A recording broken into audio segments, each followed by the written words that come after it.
Right now, Pittsburgh's best sports show is about to begin. Call us or tweet us. We've got things to talk about on the Ireland Contracting Nightly Sports Call, powered by FanDuel Sportsbook. All right, thanks a lot, Kenneth. Thank you for tuning into the Ireland Contracting Nightly Sports Call, powered by FanDuel Sportsbook. And you can give us a call tonight on the Borders and Borders hotline at 412-575-2600 is the number. And Friday nights, always one of my favorite nights to do the show. You know why? Because the other guy sitting on the other side of the screen here, right next to me, Paul Zeise, is coming from you from the 93.7 The Fan Cam. How you doing, Paul? I'm good. How are you? I'm doing great. Can't wait for the Super Bowl. I want to get I know my prediction. I want to get your prediction here before we end the show. We'll get to that a little bit later.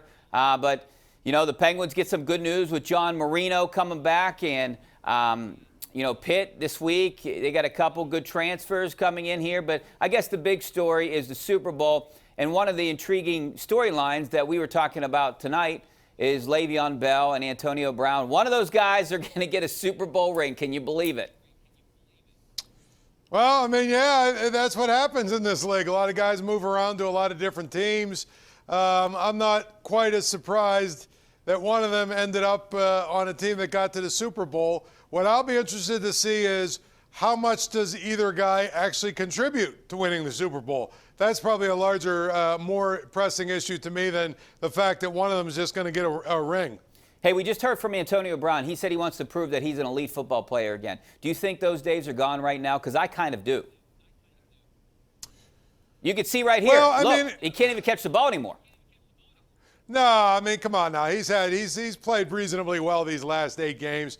I mean, I think if he goes through an entire training camp without losing his mind, and he works his way into an offense where, you know, they don't have a bunch of other guys, you know, to like they do right now. I actually think he could become a really good player again. I don't know that he will ever get back to what he was when he was here, but it won't shock me if next year, if he's with Tampa or whoever he's with, if he's with a good quarterback, it won't shock me if he has a big year next year. Well, here's my opinion on that, Paul. I don't think his personality can handle being a second or third option, and I think that's the best he can be right now moving forward. I just don't see it. He's not going to be the star that he was, and you know the personality that he has, and I don't think he can handle that. Well, he's kept it together pretty well this year. I mean, and he's been, what, option 3 or 4? Because he has to, Paul, right? He has a lot of money on the line.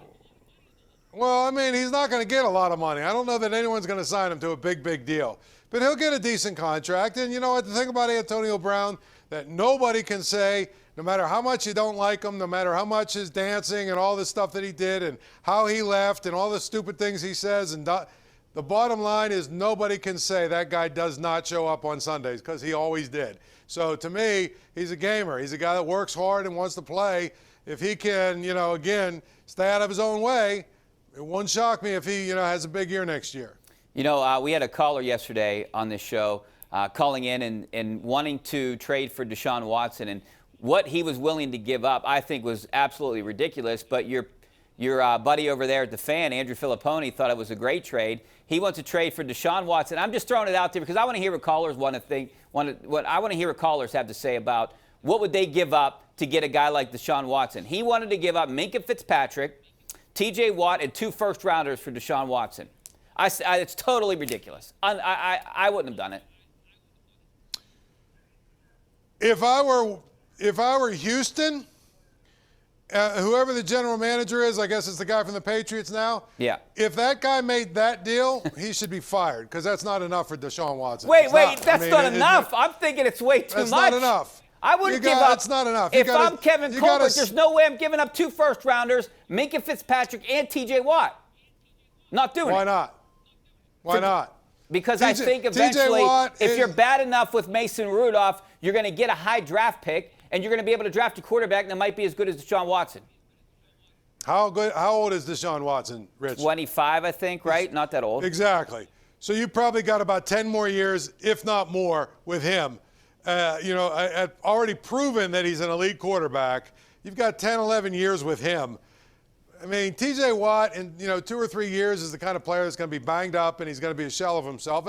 He's a very physical player who's very, very violent in terms of the way he plays. Those guys break down. Minka Fitzpatrick is a safety. Are you out of your mind for a quarterback? He's a playmaker. They need guys like that on this defense.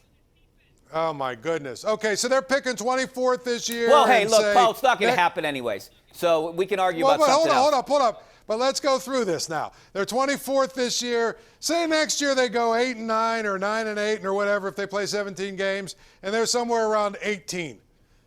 Whoever you're getting at 18 and 24, plus a linebacker and a safety, I'm sorry, for a franchise elite level quarterback, that's a steal for the Steelers. All right. Well, I guess I'm the one that's wrong here. I mean, both you and Pony agree that you think that's a good deal. I didn't. I thought I wouldn't give that up for the Steelers. But well, let's hear what the callers say. What? The Texans should fire their GM if he took that deal. All right. Go ahead. All right, we got to take a break. Back with your phone calls. They're packed right now. The lines are packed. But if you want to try to get on, it's 412-575-2600 is the number on the Borders and Borders hotline. Coming back in a couple of minutes.